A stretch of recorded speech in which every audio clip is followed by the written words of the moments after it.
Paano kung sabihin ko sa inyo na itong taunang pahirap sa taglagas, yung pagbubungkal sa hardin, yung sakit ng likod, at oras na nasasayang ay isang malaking pagkakamali na may mas madaling paraan? Ngayon, ipapakita ko sa inyo kung paano maghanda ng perpektong taniman para sa winter sowing sa loob lang ng 15 minuto. Oo, tama ang dinig nyo. 15 minuto lang. Hindi lang ito mabilis. Batay rin ito sa prinsipyo ng natural na paghahardin. At sigurado akong magbibigay ito sa inyo ng masaganang ani sa tagsibol. Kahit pa ituring mo ang sarili mo na pinakamatamad na hardinero sa mundo. Babaguhin natin ngayon ang matandang paniniwala na kailangan ang malalim na pagbubungkal sa taglagas. Siya nga pala, mag-comment na kayo ngayon. Ilang oras ba ang karaniwan mong inilalaan sa paghahanda ng lupa tuwing taglagas? Sigurado akong matapos mapanood ito, mag-iiba ang sagot nyo. Tara, simulan na natin. Bago tayo humawak ng kagamitan, alamin muna natin bakit ba natin ginagawa itong winter sowing. Simple lang, ito ang ating matalinong diskarte para makakuha ng maagang ani. Ang mga buto na itinanim sa taglagas ay dumadaan sa natural na proseso ng pagpapatigas, stratification. Kapag natunaw na ang yelo at sumikat ang unang araw, mabilis silang sisibol. Ang mga tanim na ito ay mas lumalaking matibay, malusog, at hindi madaling kapitan ng sakit. Sinasamantala nila ang tubig sa tagsibol bago pa man matuyo ang lupa sa init ng tag-araw. Ang resulta? Makakakuha ka ng sariwang karot o gulay 2 hanggang 3 linggo bago pa man ang mga kapitbahay mo. Ang tradisyonal na paghahanda ng taniman na itinuro sa atin sa loob ng maraming taon ay ang malalim na pagbubungkal at pagbali ng lupa. Pero, ang sabi ng modernong agrikultura, nakakasama yan. Ang pagbubungkal ay sumisira sa istruktura ng lupa, pumapatay sa mga earthworm at milyon-milyong microorganisms na siyang nagbibigay ng pagkapataba. Ang paraan natin, kabaliktaran, makikipagtulungan tayo sa kalikasan, hindi makikipag-away dito. Ayun, ang unang hakbang na madali lang gawin ay ang pagpili ng tamang lugar. Huwag nating maliitin ito dahil kalahati ng tagumpay natin ay nakadepende rito. Para sa pagtatanim na ito, kailangan natin ng plot o kamang taniman na nakakakuha ng maraming sikat ng araw. Tandaan na kapag sumapit ang tagsibol, medyo mababa pa ang araw. Kaya pumili ng lugar na hindi matatabunan o malililiman ng mga istruktura, bakod o matataas na puno. Ang ideal ay ang pinakamaaraw na bahagi ng inyong bakuran. Ang ikalawang mahalagang punto ay ang drainage. Huwag magtanim sa lugar na naiipon ng tubig.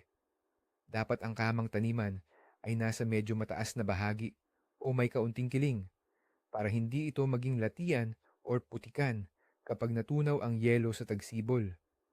Kung mapupunta ang mga buto sa lamig at matubig na pwesto, siguradong mabubulok lang sila. Maglibot sa inyong lugar at tingnan kung saan unang natutunaw ang yelo o nyebe. Iyon ang perpektong pwesto para magtanim. At syempre, alalahanin din kung ano ang nakatanim dyan noong nakaraang tag-init. Kailangang sundin ang crop rotation or pagpapalit ng pananim. Huwag magtanim ng carrots kung carrots din ang nakatanim dyan o kung ang itatanim mo ay kamag-anak ng dating pananim. Ang pinakamagandang naunang tanim ay ang patatas, pipino, kamatis o repolyo. Kapag nakita na ang perpektong lugar, dumako na tayo sa ikalawang hakbang, ang masusing ngunit mabilisang paglilinis ng ibabaw. Ang layunin natin ay alisin ang lahat ng maaaring maging hadlang sa pagsibol ng tanim o maging pinagmumulan ng sakit. Gamitin natin ang kalaykay o maliit na dulos, panghukay, at ipunin ang lahat ng labi ng halaman, luma ng tangkay, tuyong dahon, at anumang dumi. Bigyan natin ng espesyal na atensyon ang mga damo. Kailangan nating bunutin pati ugat ang lahat ng perennial na damo o yung nabubuhay ng maraming taon, tulad ng matitigas na damong gubat.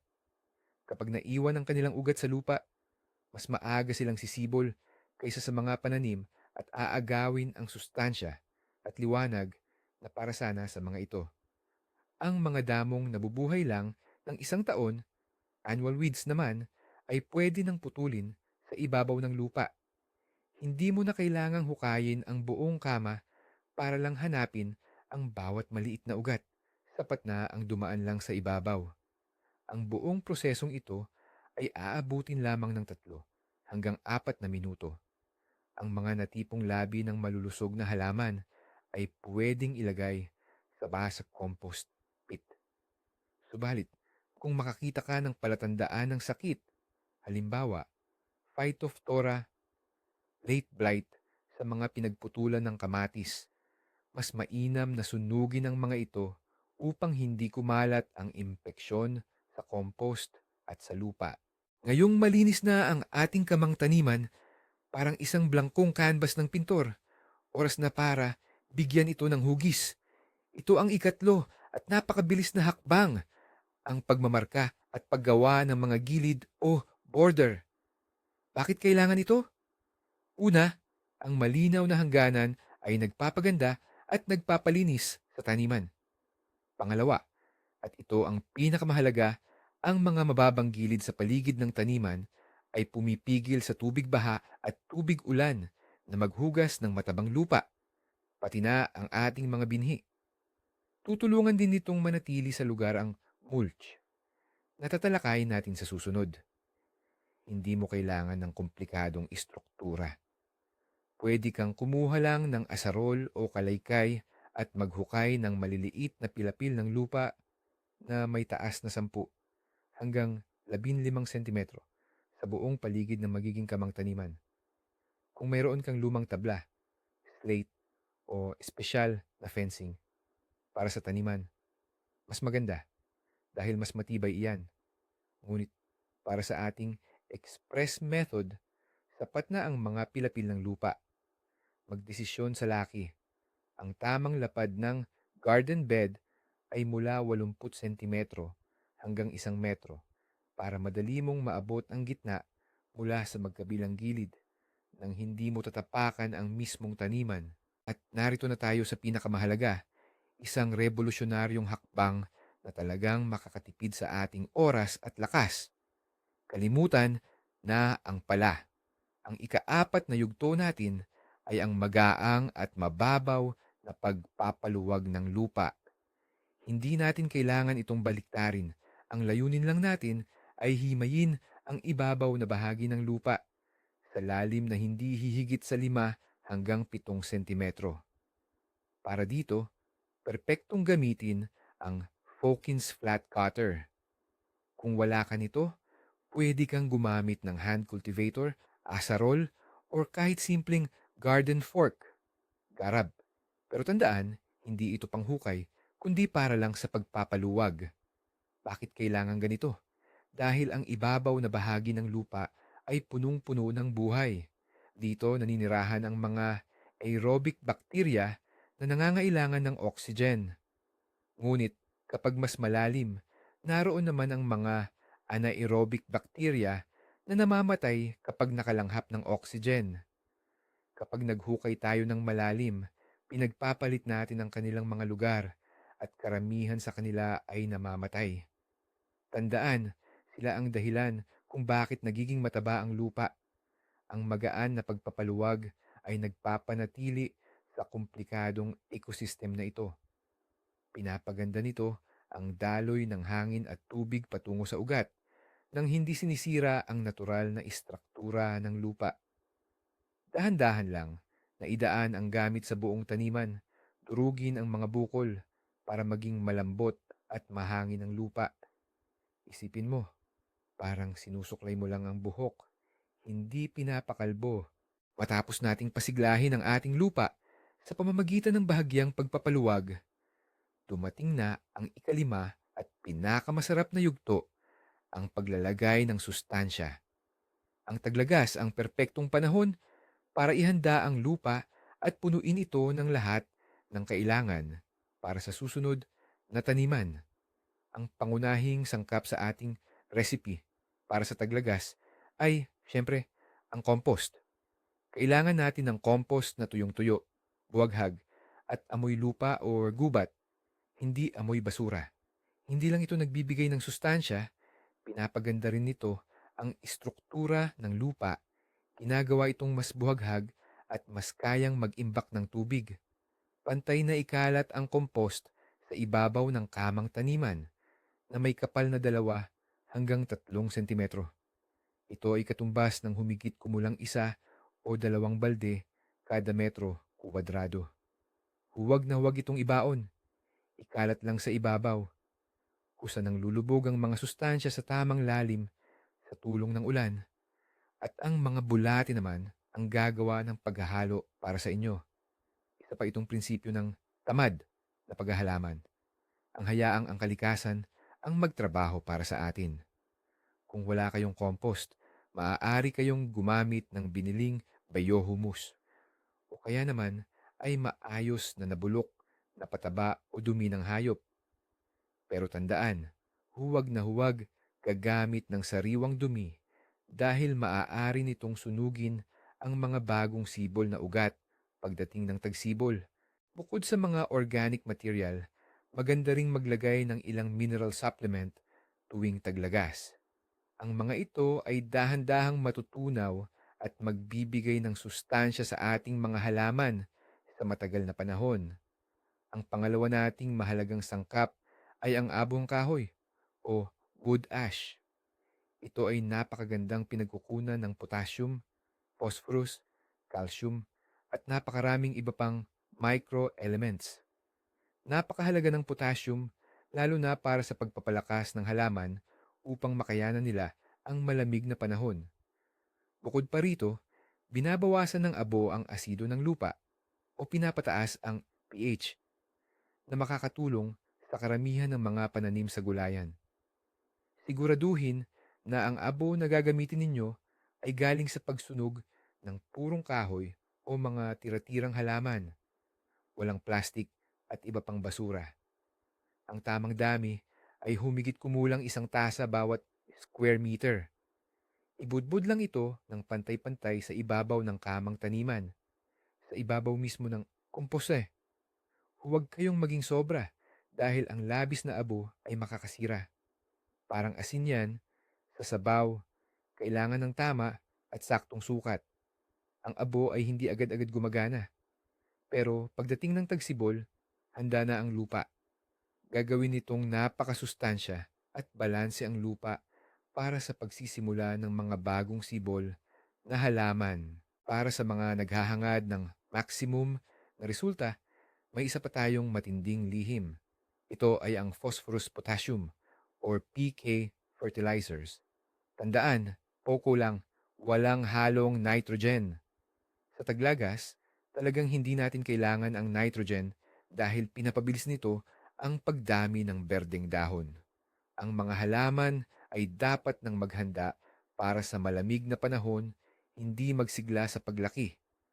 Ang phosphorus ang may pananagutan sa pagpapalakas ng ugat at ang potassium naman, gaya ng nabanggit na natin, ay para sa pagiging matibay laban sa lamig. Maaari kang gumamit ng superphosphate at potassium sulfate. Ikalat lang ito ayon sa dami na nakasaad sa instruksyon. O kaya naman, maghanap ng ready-made na complex fertilizer na may tatak na pangtaglagas, autumn. Karaniwan, minimal lang ang nitrogen nito at may tamang balanse ng phosphorus at potassium. Ikalat ang butil-butil na ito sa ibabaw ng kamang taniman kasama ang abo at compost. Ulitin ko, hindi mo na kailangan panghukayin o ilibing. Hayaan mo lang itong nakabalandra sa ibabaw. Ang buong prosesong ito ng paglalagay ng pataba ay tatagal lang ng hindi hihigit sa 5 minuto. Pero makakapaghanda ka ng isang tunay na Swedish buffet o napakagarang handa para sa iyong mga halaman. Buong tagsibol nila itong mapapakinabangan. Matapos nating lagyan ng pataba ang ating taniman, kailangan lang nating ihalo ng bahagya ang mga ito sa ibabaw na bahagi ng lupa o sa tinatawag nating topsoil. Ito ang pang-anim na hakbang at hindi rin ito nangangailangan ng maraming pagod. Kunin ang rack at dahan-dahan nang hindi dinidiinan ay ipasa ito sa buong ibabaw. Ang layunin natin ay hindi ang maghukay ng malalim, kundi ang maghalo lang. Isipin mo na parang naglagay ka ng powdered sugar sa ibabaw ng cake at ngayon ay ikinakalat mo lang ito sa frosting. Ang lalim ng paghahalo ay 3 hanggang 5 sentimetro pa rin, hindi na kailangan pang lumalim. Dahil dito, ang compost, abo, at mineral na pataba ay pantay-pantay nakakalat sa ibabaw, sa pinakaaktibong bahagi ng lupa. Matutulungan silang gumana ng mas mabilis at makakalikha ito ng pino at masustansyang kapaligiran para sa ating mga itatanim. Ang ganitong paraan ay nagpapanatili ng lahat ng benepisyo ng no-till method. Hindi natin sinisira ang istruktura ng lupa at hindi rin natin ginagambala ang mga organismo sa loob. Pero nasisiguro naman natin ang pantay na pagkalat ng sustansya. Tumatagal lang ito ng mga 2 minuto, pero malaki ang maitutulong nito para mas maging epektibo ang pagpapataba natin. Ngayong handa na at may sapat na sustansya ang ating kamang taniman, dumako na tayo sa ikapitong hakbang, ang pangalawa sa huli. Napakahalaga nito, lalo na kung tayo ay magtatanim bago pumasok ang matinding malamig na panahon. Kailangan nating ihanda at gumawa na ng mga uka or furrows para sa mga buto. Bakit ngayon gagawin at hindi sa tagsibol? Una, malambot at madaling ukitan pa ang lupa sa taglagas. Sa tagsibol, maaaring maging masyadong matigas o sobrang putik ang lupa. Ikalawa, habang lumalamig, titigas at kakapal ang lupa sa mga uka. Kaya naman, kapag inilagay na ang mga buto, hihiga sila sa mas matigas na ibabaw na magdudulot ng mas mahusay na kontak sa lupa at mas sabay-sabay na pagtubo. Gamitin ninyo ang hawakan ng pala, isang tabla, o kaya ay isang espesyal na pananda at gumawa ng mga uka sa tamang lalim at tamang agwat. Halimbawa, para sa carrots, dapat mga 2 hanggang 3 sentimetro, 2 centimeters ang lalim ng uka.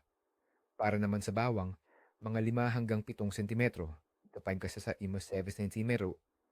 Mas gawin ninyong malawak ng kaunti ang pagitan ng mga uka kaysa sa karaniwang pagtatanim sa tagsibol para mas maging maluwag ang espasyo para sa mga halaman. Kapag tapos na ang mga uka, iwanan na muna ang kama. Wala pa tayong itatanim. Ang pagtatanim ay gagawin sa huli, kapag nagsimula ng magyelo o lumamig ng husto ang lupa upang hindi na tumubo ang mga buto sa taglagas. Sa ngayon, inihanda lang natin ang kanilang komportabling higdaan. At ito na ang panghuling bahagi, ang ikawalo at huling chord sa ating 15 minutong simponya ng paghahanda ng taniman, ang mulching. Huwag na huwag mong pabayaan na nakahubad o walang takip ang lupa na inihanda mo para sa taglamig. Para lang yan sa paglabas mo ng taglamig ng walang sombrero. Ang mulch ay nagsisilbing proteksyon o kumot ng ating lupa. Pinoprotektahan nito ang lupa mula sa sobrang lamig, pagkaagnas at pagguho dahil sa matinding ulan at agos ng tubig. Sa ilalim ng mulch, nananatiling malambot at buhaghag ang lupa. Patuloy din sa kanilang trabaho ang mga microorganism at mga bulati sa lupa. Pagdating ng tagsibol, ang lupang ito ay hindi magiging matigas o mabalasik. Mananatili itong basa, buhay, at puno ng sigla. Bilang mulch, maaari kang gumamit ng mga nalagas na dahon mula sa malulusog na puno, dayami, straw, pinutol na damo, siguraduhin na walang buto ng damo, peat moss, o maging hinog na compost. Ikakalat mo ng pantay-pantay ang piniling material sa buong ibabaw ng taniman, pati na ang mga uka na may kapal na 5 hanggang 10 sentimetro. Huwag kang magalala. Pagdating ng tagsibol, madaling makakatagos ang mga bagong sibol sa malambot na sapin ng dahon o dayami. Ang hakbang na ito ang magiging susi sa kalusugan ng iyong lupa at sa isang masaganang ani sa hinaharap. Balikan natin ulit ang pagpili ng lokasyon, pero titingnan natin ito sa ibang anggulo. Pag-isipan natin ang logistika ng inyong hardin. Dapat madaling puntahan ng taniman para sa winter sowing o patanim sa taglamig pagdating ng unang bahagi ng tagsibol. Siguro, mas maganda kung malapit ito sa bahay o di kaya'y sa pangunahing daanan. Isipin nyo, baka may makapal pang snow or putik sa paligid, pero kailangan ninyong lapitan ang taniman para takpan ng plastic or netting para bumilis ang pagtubo ng binhi. Kung ito ay nasa malayong sulok ng inyong bakuran na mahirap puntahan, dagdag-abala lang yan sa inyo. Isaalang-alang din ang hangin. Mainam kung protektado ang kama mula sa malalakas na ihip ng hangin sa taglamig. Dahil baka maalis ang proteksyon ng lupa, parang kumot ng niebe at lalong lumamig ang lupa. Ang hedge, pader ng bahay o bakod sa hilagang bahagi ay magandang proteksyon. Kung mag-uukol kayo ng dagdag na minuto sa pag-iisip tungkol dito ngayong taglagas, makakatipid kayo ng oras at may iwasan ng stress pagdating ng tagsibol. Hindi lang ito simpleng piraso ng lupa. Ito ang inyong estratehikong base camp para makuha ang pinakaunang ani sa bagong panahon. Pag-usapan naman natin ng mas detalyado ang tamang paglilinis ng taniman. Karaniwan, nagkakamali ang maraming naghahalaman dahil iniiwan lang nila ang maliliit na ugat ng masasamang damo sa paniniwalang sapat na ang taglamig para ubusin ang mga ito. Pero, nakakalungkot isipin, ang maraming damo, lalo na yung mga perennial o matitibay na uri, ay talagang may matinding kakayahang mabuhay. Ang kanilang mga ugat ay madaling makakaligtas sa lupa kahit sa pinakalamig na panahon. At pagdating ng tagsibol, mabilis silang lalago at aabot sa taas ng mga tanimbungan natin. Kaya, sa tuwing magbubunot ka ng damo, siguraduhin mong nakukuha mo ang halos buong sistema ng ugat nito. Para mas madali, gumamit ng espesyal na pangbunot ng ugat or di kaya isang manipis na trowel o sobel. Huwag kang tamarin yumuko at bunutin ng buo ang ugat ng mga damong napakatibay. Ngayon, pagdating sa mga pinutol na dahon at tangkay ng mga tanim natin, mayroon ding dapat isaalang-alang. Halimbawa, ang mga bota o dahon ng mga root crops tulad ng karot or bet, pwede mo itong durugin at iwan na lang sa lupa. Mabilis itong maaagnas at magsisilbing karagdagang organic na pataba. Pero, mas mainam na alisin mo ang mga tira-tira mula sa pamilya ng nightshades tulad ng kamatis at patatas o kaya'y cruciferous tulad ng repolyo. Ito ay dahil madalas nananatili sa mga ito ang mga sanhi ng sakit na partikular sa kanilang pamilya. Talakayin natin ng mas detalyado ang pagpapaluwag ng lupa o tinatawag nating tilling. Bakit nga ba kailangang 5 hanggang 7 sentimetro lang ang lalim? Ito ang pinakamainam na lalim para sa karamihan ng mga buto na isisimilya natin. Walang saysay kung masyadong malalim ang pagkakaluwag dahil mananatili lang naman sa ibabaw na bahagi ng lupa ang mga buto. Kung masyado namang mababaw, hindi ito magiging sapat para basagin ang matigas na crustimose ng lupa at hindi magiging maganda ang pasok ng hangin. Mahalaga ring tignan ang ginagamit na kasangkapan. Ang Fokins Flat Cutter or Pluscores ay napakatalino. Hindi lang ito nagpapaluwag, kundi pinuputol din nito ang ugat ng mga damo sa tamang lalim habang umaandar ng kahanay sa ibabaw ng lupa. Sa paraang ito, kaunting-kaunti lang ang gulo sa natural na istruktura ng lupa. Kung pitchfork naman ang ginagamit ninyo, ganito ang tamang teknik. Itusok ang pitchfork ng patayo. Pagkatapos ay bahagyang iugoy ito paharap at paatras. Itataas lang ang lupa, pero huwag itong babaligtarin.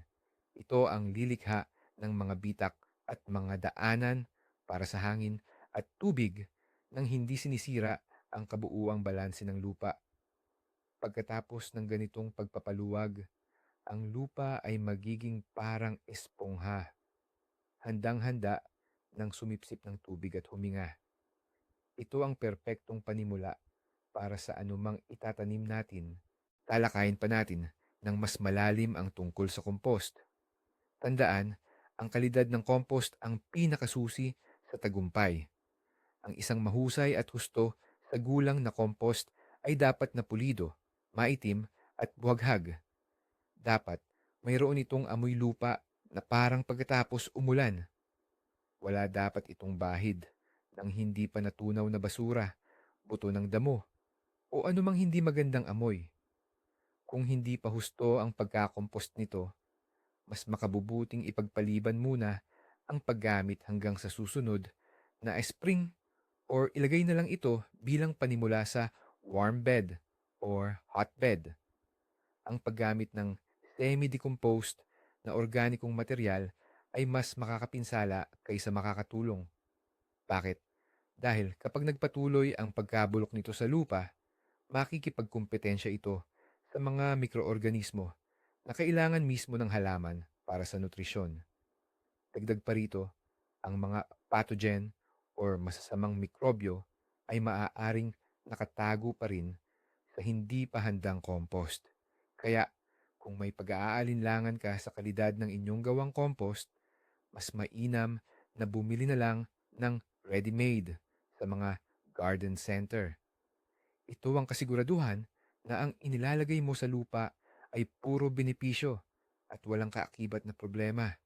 Sa huli, ang paglalagay ng dekalidad na compost ay isang pangmatagalang pamumuhunan para sa kalusugan at pagiging mabunga ng inyong lupain.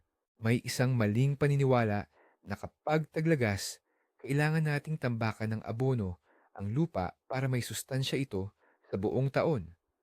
Pero, hindi ito lubos na tama. Ang balanse ay napakahalaga. Napag-usapan na natin ang masamang epekto ng excess nitrogen. Pero dapat din nating banggitin ang sobra-sobrang iba pang elemento. Halimbawa, ang labis na paggamit ng abo, ash, sa mga alkaline phos na lupa ay lalo pang magpapataas sa pH level nito. Dahil dito, hindi na ma-access ng halaman ang ilang mahahalagang micronutrient tulad ng bakal, iron. Kaya, kung hindi mo alam ang acidity ng iyong lupa, gumamit lamang ng abo ng may pag-iingat o moderation. Ganoon din sa phosphorus. Ang sobrang phosphorus ay pwedeng humadlang sa absorption ng zinc at copper. Ang prinsipyo namin, mas mabuti ng kaunting kulang sa abono kaysa sobra-sobrahan. Ang mga organic na abono, gaya ng compost, ay maganda dahil halos imposibleng ma-overdose ito. Nagbibigay sila ng nutrients ng paunti-unti ayon sa pangangailangan ng halaman. Kaya, kung nag-aalangan ka, mas bigyan mo ng diin ang quality organic fertilizers at gamitin na lang ang mineral fertilizers bilang pantulong at laging sundin ng mahigpit ang nakasaad sa instruksyon. Balikan natin ang pag-ukit ng mga tudling, furrows. Ang hakbang na ito na mukhang simple lang, may sariling diskarte. Mahalaga rin ang direksyon ng mga tudling. Kung ang inyong taniman ay nasa libis, slope, gawin ang mga tudling ng pahalang. Ito ay magsisilbing maliliit na hagdan-hagdan ng palayan, mini terraces, na sisipsip ng tubig at pipigil sa pagguho ng lupa. Kung patag naman ang inyong taniman, ang pinakamagandang direksyon ay hilaga patungong timog. Sa ganitong paraan, masisikatan ng araw ng pantay ang mga halaman buong araw at hindi sila magkakaliliman. Isa pang life hack, matapos ninyong mahukay ang mga tudling, bahagyang patagin at diinan ang ilalim nito gamit ang gilid ng isang tabla. Ito ang lilikha ng matigas na kamang punlaan, seedbed. Kapag nahulog ang buto rito, mas magiging mahigpit ang kontak nito sa lupa. Kritikal ito para sa paglusog at mabilis na pagtubo ng binhi. Isipin ninyong hindi ninyo inilalagay ang buto sa isang malambot na unan, kundi sa isang matibay at ulong-ulong, firm na kutsyon. Mas magiging komportable ito. Ang maliliit na detalyeng ito ay hindi magdaragdag sa inyong oras, pero malaki ang magiging epekto sa kalidad ng huling ani at sa sabay-sabay na pagsibol ng mga buto sa tagsibol. Suriin nating mas mabuti ang mga materyales na ginagamit sa pagmamalts. Ang mga tuyong dahon ang pinakamadali at libreng opsyon. Mas mainam gamitin ang dahon mula sa mga prutas, maple at birch. Ngunit mag-ingat sa dahon ng oak or walnut dahil punong-puno ito ng tannins na posibleng magpabagal sa paglaki ng iyong halaman. Kaya mas mainam na i-compost muna ang mga ito. Ang dayami o straw ay isang mahusay na material. Ito ay magaan, mahangin, at epektibong nagpoprotekta laban sa lamig habang nagpapanatili ng halumigmig. Pero tandaan, pwede itong gawing taguan ng mga daga. Ang bagong gupit at bahagyang pinatuyong damo ay isa ring magandang opsyon dahil mayaman ito sa nitrogen. Ang pinakamahalaga, siguraduhin mong wala itong buto ng damo. Kung hindi, pagdating ng tagsibol, hindi lang ani ang makukuha mo, kundi pati na rin siksik na damuhan ng mga pesteng halaman. Ang peat moss naman ay nagpapasem, acidic, sa lupa na makakatulong sa ilang uri ng halaman. Pero ito ay madaling mamuo at maging parang matigas na balat sa ibabaw ng lupa. Ang pinaka-ideal na option ay ang mixed mulch or pinaghalong mulch. Halimbawa, maglagay ng layer ng dahon at sa ibabaw nito ay kaunting compost. Sa ganitong paraan, makakagawa ka ng isang multilayer, humihinga at punong-puno ng sustansyang kumot para sa iyong taniman. Kailan ba talaga dapat gawin ang paghahasik sa taglamig? Nakahanda na ang ating kamang taniman. May guhit na ang mga bambang, pero nasa sachet pa rin ang mga buto. Ang pinakapangunahing panuntunan, dapat magtanim kapag medyo malamig na ang lupa. Yun bang parang nagsisimula ng tumigas? Ang temperatura sa araw ay dapat nasa mga 0 degrees Celsius at lumalamig ng husto sa gabi. Kung masyado tayong maaga magtanim, habang mainit pa, pwedeng agad na sumibol ang mga buto. Kapag nangyari iyon, siguradong mamamatay sila sa oras na dumating ang matinding lamig. Ang kailangan lang natin ay matulog sila sa lupa sa buong taglamig, bumukol, maging matibay o matemper, pero hindi sila dapat tumubo. Kaya huwag kang magmadali. Hintayin mo munang maging tuloy-tuloy ang pagyelo. Kadalasan, ito ay nangyayari mula huling bahagi ng Oktubre hanggang Nobyembre. Depende sa rehiyon ninyo. Hindi lang ang kamang taniman ang ihanda mo ng maaga. Maghanda ka na rin ng tuyong lupa o buhangin para sa pagtabon ng mga bambang. Kapag kasi oras na ng pagtatanim, malamang nagyelo na ang lupa sa kama at mahirap nang kumuha noon para itabon. Kaya ang gawin mo, kumuha ka na ng isang balde ng lupa at ilagay mo ito sa bodega o sa lugar na hindi maaabot ng lamig. Ang simpleng hakbang na ito ay makakatulong para hindi ka ma-stress sa mismong araw ng pagtatanim. Anong mga pananim ang perpektong itanim bago sumapit ang taglamig? Ito yung mga halamang matibay sa lamig, lalo na yung may maliliit na buto, o kaya naman yung mga nangangailangan ng stratification o natural na pagpapalamig. Ang walang dudang nangunguna riyan ay ang carrots, lalo na ang early varieties, pati na rin ang beets at parsnip. Napakaganda ring ihasik ang iba't ibang gulay na berde tulad ng dill, parsley, cilantro, kulantro, spinach, lettuce, at arugula. Hindi kinakatakutan ng kanilang buto ang matinding lamig at sa pagdating ng tagsibol, sila ang unang magbibigay sa atin ng sariwang bitamina. Siguraduhin ding subukan ninyong magtanim ng winter garlic at sibuyas na maliit, onion sets, bago magtaglamig. Ito ang klasiko sa late season planting na siguradong magbibigay ng magandang ani.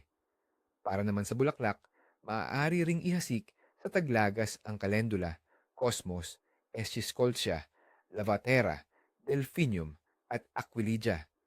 Dumaan sila sa natural na stratification, kaya pagdating ng tagsibol, sisibol sila ng malakas at malusog. Ang pinakamahalaga, kapag nagtatanim ka bago magtaglamig, kailangan mong dagdagan ang dami ng binhi na ihahasik ng mga 30 hanggang 50%, 30 to 50% kumpara sa pagtatanim sa tagsibol para makabawi tayo sa posibleng mamatay dahil sa lamig. Kaya, isummarize na natin itong 15 minutong marathon natin. Ano-ano ba ang mga steps na ginawa natin? Una, pumili tayo ng tamang lugar, yung maaraw at tuyo. Pangalawa, mabilis nating inalis ang mga damo at anumang kalat. Pangatlo, tinukoy natin ang magiging hangganan ng ating kamang taniman. Pang-apat, at ito ang pinakaimportante, pinaluwag lang natin ang ibabaw ng lupa. Hindi na natin ito hinalukay ng malalim para mapanatili ang tamang istruktura at buhay ng lupa. Panglima, naglagay tayo ng organic at mineral na pataba para mayroon tayong sapat na supply ng nutrisyon. Pang-anim, hinalo lang natin ng bahagya ang lahat ng sangkap gamit ang kalaykay. Pangpito, gumawa tayo ng maayos na hilera o kanal para sa itatanim natin. At pangwalo, tinakpan natin ang ating kamang taniman ng parang mainit na kumot. Ito ang mulch. Lahat ng hakbang na yan, wala pang 15 minuto nating ginawa. Hindi tayo napagod, hindi sumakit ang ating likod, pero mas marami tayong nagawa para sa susunod na ani kumpara kung nag-aksaya tayo ng kalahating araw sa walang kabuluhang paghuhukay. Hindi tayo nagpakita bilang mananakop, kundi bilang matatalinong hardinero na tumutulong sa kalikasan, hindi nakakasira. Iyan ang pinakasikreto para makakuha ng maraming ani sa kaunting pagod at gastos.